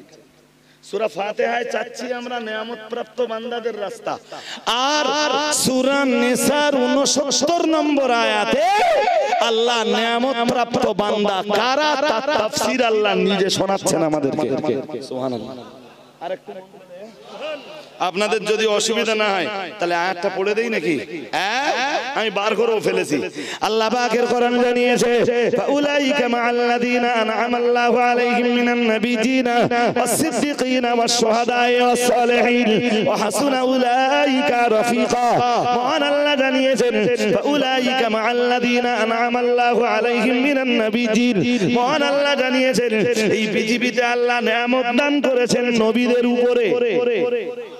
আর একটু মন খুলে বলে সূরা ফাতিহায় রাস্তা চাইলাম কাদের? নিয়ামত প্রাপ্ত বান্দাদের রাস্তা। আর সূরা নিসা 5 পারা সূরা নিসার 69 নম্বর আয়াতে আল্লাহ বলতেছেন আমি নিয়ামত দান করেছি নবীদের উপরে। কাদের উপরে? 4 শ্রেণীর মানুষের উপরে আমি নিয়ামত নাযিল করেছি। কারা কারা? আল্লাহ তার বয়ান দিতে যে 1 নম্বরে বললেন মিনান নাবিয়্যিন। কাদের উপরে? জোর করে বলেন। 2 নম্বরে আল্লাহ বললেন as-সিদ্দীকিন, সত্যবাদীদের, অতি সত্যবাদীদের উপরে। সুবহানাল্লাহ কয় না? আর একটু মন খুলে বলো। 3 নম্বরে আল্লাহ বলতেছেন আশ-শুহাদা, আমার শহীদ বান্দাদের উপরে আমি নিয়ামত নাযিল করেছি। 4 নম্বরে বললেন আস-সালিহিন, আমার সালেহীন বান্দাদের উপরে আমি নিয়ামত নাযিল করেছি। আর একটু মন খুলে। তাহলে সূরা ফাতিহা যখন আমরা পড়লাম আল্লাহর কাছে দাবি জানালাম নিয়ামত প্রাপ্ত বান্দাদের রাস্তা দাও, মানে এই 4 শ্রেণীর মানুষদের রাস্তাটা আমাদের দাও আল্লাহ। সুবহানাল্লাহ বলেন। সূরা ফাতিহা পড়ে আমরা কয় শ্রেণীর মানুষের রাস্তা চাই? জোর করে বলেন। 4 নম্বরে যে চাই সালেহীনদের রাস্তা দাও। কাদের রাস্তা দাও? হুজুর তুমি তো এত কিতাব ঘেটে পীর শব্দ কোরআন শরীফে পাওনি। পীর শব্দ তুমি পাবাও না। কোরআনের ভাষায় যারা সালেহীন, আমাদের ব্যবহৃত বা আমাদের পরিচিত ভাষায় তারাই হলেন পীর সাহেব। আবার বলছি মুখস্থ করতে পারি জান। কোরআনের ভাষায় আল্লাহ যাদেরকে সালেহীন বলে ঘোষণা দিয়েছে, কি বলে? আমাদের পরিচিত বা ব্যবহৃত ভাষায় তারাই হলেন পীর সাহেব। আর একটু মন করে। তা তুমি নিজেও তো নামাজ পড়তেছো আর সালেহীনদের রাস্তা যাচ্ছ, মানে পীর সাহেবদের রাস্তা যাচ্ছ, আবার স্টেজে উঠে কি চুলগুনিতে তাদের বিরোধিতা করতে। আমার কথা বুঝতেছেন না? তুমি নিজেও যখন নামাজ পড়ো তুমি, আচ্ছা ও ভাই আমরা নামাজের সূরা ফাতিহা দিয়ে শুরু করি, তাই তো? প্রথম কোন সূরা পড়ি? জোর করে বলেন। হ্যাঁ, সানা পড়ার পরে তাওয়াজ তাসমিয়া পড়ে নিয়ে কোন সূরা শুরু করি? আচ্ছা তাবলীগ ভাইরা কি দিয়ে শুরু করে? লামাজাবিরা কি দিয়ে শুরু করে? আলে হাদিসরা কি দিয়ে শুরু করে? তা আলে হাদিসরাও তো চাচ্ছে সালেহীনদের রাস্তা দাও। কারা যাচ্ছে? হ্যাঁ, কোরআনের ভাষায় যারা সালেহীন তারাই তো আমাদের কাছে পীর আর ওলি। আর একটু মন খুলে বলো। তুমি নামাজের ভিতরে সালেহীনদের রাস্তা চাও, পীর ওলিদের রাস্তা চাও, আর নামাজের বাইরে স্টেজে উঠে তুমি পীর ওলিদের বিরোধিতা করো কেন? লজ্জা লাগে না?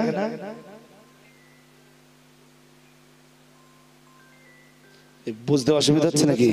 হ্যাঁ, কদিন আগে কে জানো একটা বলেছে পীর ধরা নিয়ে কথা বলতে বলেছে হ্যাঁ পীর ধরা ফরজ। পীর ধরা আমাদের কাছে পীর ধরা ফরজ না। শাহ ওলিউল্লাহ মুহাদ্দিস দেহলভী আরবিতে একটা বই লিখেছেন, বইটার নাম দিয়েছেন আল কাউলুল জামিল। তিনি ওই বইতে লিখেছেন আন্নাল বায়াতা সুন্নাতুন, পীরের কাছে বায়াত হওয়া মানে পীর ধরা সুন্নাত। সুবহানাল্লাহ কয় না? পীর ধরা কি? জোর করে বলেন পীর ধরা। হ্যাঁ, হুজুর বক্তব্য রাখতে কি বলেছে জানেন? বলে পীর ধরা ফরজ, ধরে গাছে বেঁধে ফেলো। কথা শুনতেছেন না? সোশ্যাল মিডিয়া শুনেননি কেউ? বলতেছে পীর ধরা ফরজ, ধরেই গাছে বেঁধে ফেলো। আর তারপর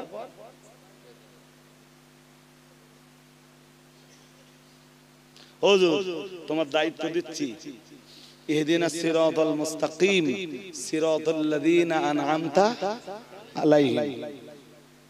কালকে ফজরের নামাজ থেকে কি অংশটা বাদ দিয়ে পড়বা?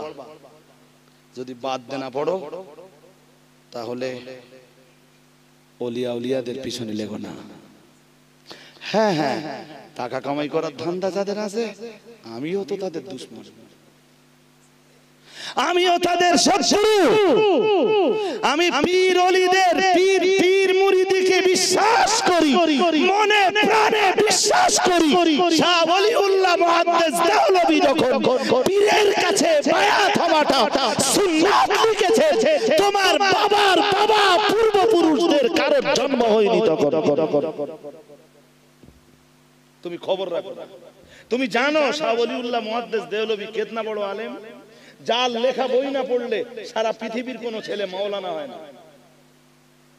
সারা পৃথিবীর কোন ছেলে মাওলানা হয় না। সেই মানুষটা লিখতেছেন আন্নাল বায়াতা সুন্নাতুন লাইসাত বিওয়াজিবাতিন, এটা ওয়াজিব নয়, এটা সুন্নাত। আর একটু মন খুলে বলুন, ওই সুন্নাতের প্রমাণ কোথায় আছে?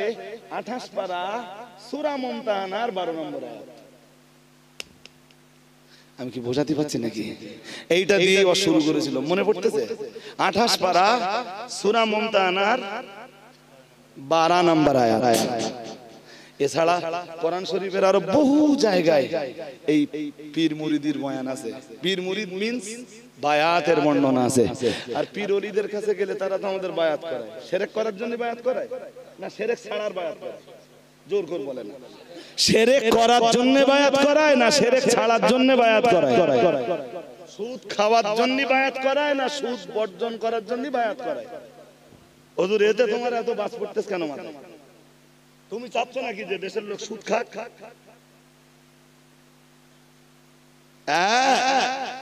ভাই আমার বক্তব্যের সময় শেষ। হুজুর আসেনি? হুজুর আসেনি এখন? তাহলে দেরি করা, একদম দেরি করেন না। আমার পরের জলসা টাইম ছুঁই ছুঁই হয়ে গেছে। জি, উঠবেন না, মজলিস ভাঙবেন না। নিতান্ত যাদের বড্ড ইস্তেঞ্জা লেগেছে উঠতে পারেন। আর মুফতি আব্দুল মাতিন সাহেব এসেছেন। আর পরবর্তীতে আপনাদের কাছে এক নতুন চেহারা আসবে। আমাদের অল ইন্ডিয়া সুন্নাতুল জামাতের কে লিখেছে এটা? সূরা আরাফের 3 নম্বর আয়াতের ব্যাখ্যা করবেন। কে লিখেছে? কে লিখে পাঠিয়ে? আপনি নিয়েছেন কেন? আসতে বলবেন তা? আপনি লিখেছেন সূরা আরাফের 3 নম্বর আয়াতটা পড়েন।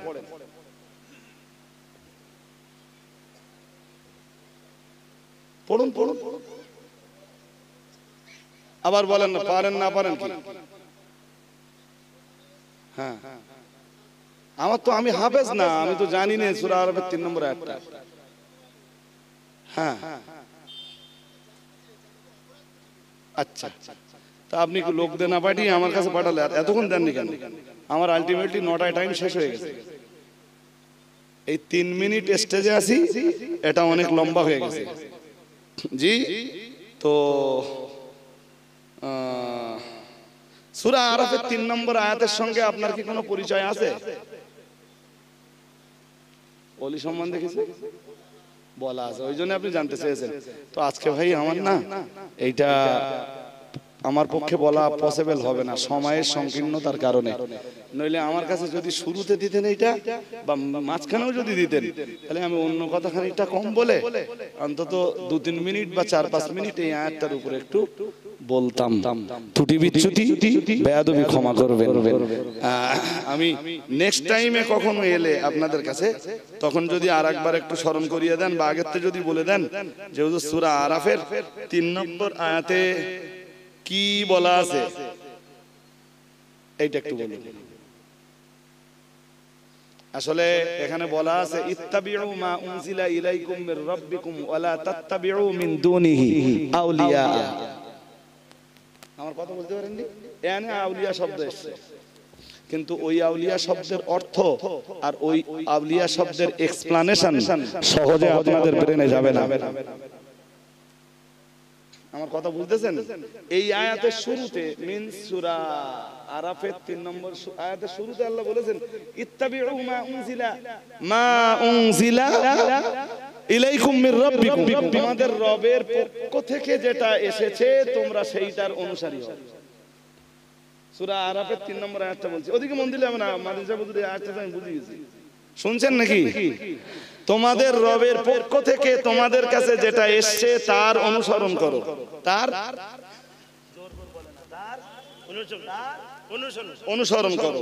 বেশ, ওয়ালা তাত্তাবিউ মিন দুনিহি আউলিয়া, এতদ ব্যতীত তোমরা কোনো বন্ধুকে অনুসরণ করো না, এতদ ব্যতীত তোমরা কোনো বন্ধুকে অনুসরণ। এই আয়াতটা শুনবার পরে আলটিমেটলি মনে হবে যে আল্লাহ ব্যতীত অন্য কাউকে অনুসরণ করা যাবে না, যেই কারণে ভাই সাহেব এই আয়াতটা বলতে বলেছেন। আর আমি জানি না যে উনি পীর ওলিদের পক্ষে না বিপক্ষে। পৃথিবীর একজন খাঁটি আউলিয়া দেখাবেন যিনি কোরআন আর হাদিসের বিরুদ্ধে গেছেন? আমার কথা বলেন না। আমি আবার বলছি, পীরতন্ত্রের নামে, পীর মুরিদির নামে কিছু মানুষ ব্যবসা চালাচ্ছে, আমি তাদের দুশমন, আমি তাদের সাথে একমত নই। কিন্তু পৃথিবীর খাঁটি আউলিয়া যারা, ফুরফুরা শরীফের মুজাদ্দিদুজ্জামান আলা হযরত দাদা হুজুর কিবলা রাহমাতুল্লাহ আলাইহি কোরআন আর সুন্নাহর বিপক্ষে একটা কাজ করেছেন, এক দলিল। কথা বলেন, একটা দলিল। তো যারা কোরআন আর হাদিসের পূর্ণাঙ্গ অনুসারী, তাদের অনুসরণ করায় আমাদের কি জাত যাবে? আমার কথা বুঝেননি? আর এরপরেও যদি বলেন না হুজুর অনুসরণ করা যাবে না, তো আপনারা এখানে আমার অশান্তি করেছেন কেন? ধর্ম করার জন্য গুরু লাগবে না? আরে হ্যাঁ না বলেন। হ্যাঁ, তা আপনি আপনার ভাষায় যেটা গুরু বলতেছেন, আমি আমার ভাষা সেটা পীর বলতেছি। বোঝা গেছে না? যায়নি? কোরআন হাদিস সম্বন্ধে আপনাদের কোনো আইডিয়া আছে? হ্যাঁ না বলেন। আছে? নেই। তা আপনারা ধর্ম করবেন কেন? গুরু লাগবে না? কথা বলে না, গুরু লাগবে না? আপনার ভাষায় যেটা গুরু, আমার ভাষা সেইটা। হ্যাঁ, কখনো যদি দেখি কোন পীর আর ওলি, কোন পীর ওলি নামের কোন ব্যক্তিত্ব কোরআন আর সুন্নাহর বিপরীতে কোন কাজ করছেন, বসিরহাট হুজুর তো পীর মুরিদি তত্ত্বে পরিষ্কার লিখেছেন যে কোন পীর সাহেবকে যদি দেখা যায় কোরআন হাদিসের বিপরীতে কোন কাজ করছেন, হুজুর পরিষ্কার লিখেছেন সেটা পীর না, সেটা শয়তান। কি লিখেছেন? জোর করে বলেন, সেটা কি? তো ওই তো কোরআন শরীফের সূরা আরাফে তো ওইটাই আছে যে আল্লাহর পক্ষ থেকে যেটা নাযিল হয়েছে ওইটার অনুসরণ করো, এতদ ব্যতীত যা আছে সেগুলোর অনুসরণ। তবে সমস্যা মিটে গেল। এর চেয়ে যদি আরো ডিটেইলস ব্যাখ্যা নেন তো ওই এক আয়াতের উপরে আমি 2 ঘন্টা ওয়াজ করে দেবো ইনশাআল্লাহ। কথা বোঝা যায়নি? যদি বলেন না হুজুর কোরআন ছাড়া আমি কিছু মানব না, তা তোমার একটা প্রশ্ন করি, তুমি কোরআন বুঝলে কেমনে?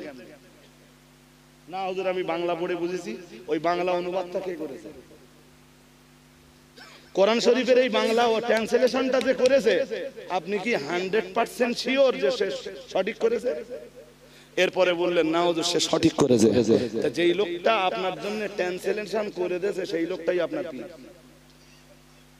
আমার কথা বুঝিনি? সবাই কি বুঝতে পারতেছেন? যে লোকটা আপনার জন্য কোরআনের ট্রান্সলেশন করে দিয়েছে বাংলা ভাষায়, সেই আপনার গুরু, সেই আপনার ধর্মীয় পীর। কথা বুঝতেছেন? ত্রুটি বিচ্যুতি বেয়াদবি ক্ষমা করুন আল্লাহ। এই পর্যন্ত থাক, ফের ইনশাআল্লাহ নেক্সট টাইম। তবে নতুন এক চেহারা আসবে বলেছি, মাওলানা হাফেজ ভাই আব্দুল রাকিব সাহেব। হুজুর নেমে যাওয়ার পরই যেন মজলিস আপনারা ভাগা করে দেবেন না। নতুন মানুষটার কথা একটু শুনবেন। জি, সাংগঠনিক কাজকর্মের কথা আপনারা আমার পরবর্তীতে শুনবেন। দরুদ শরীফ আল্লাহুম্মা